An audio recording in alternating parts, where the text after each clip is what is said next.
So spring butter is a prize, and it has been a prize for a long time because inherently it's different from winter butter, fall butter, right? So as the grasses start regrowing, Weston A. Price would talk a lot about how cultures prized the spring butter because the grass starts growing back up, you get all the clover, all the sprouts, everything's growing tall, like the green is popping, and you get that theoretical, like the plant form of those dark greens, that plant vitamin K2 turning into the animal form when the cows transform it and alchemize it for us.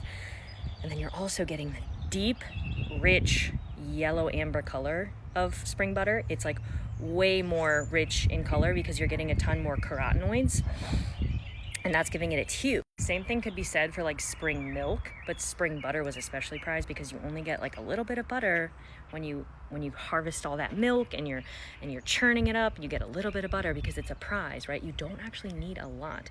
And a lot of the work Adonis did with butter was fantastically interesting because he knew that the fats in butter existed in a form that was really easy for the body to assimilate, and the enzymes were naturally present as well.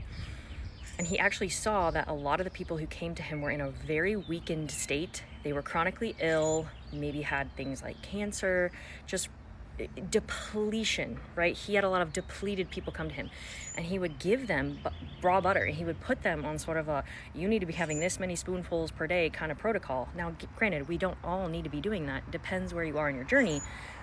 But he knew this fat can be assimilated really easily. The body can take it and use it and lubricate you from the inside out. And also, it helps to start pulling toxins out.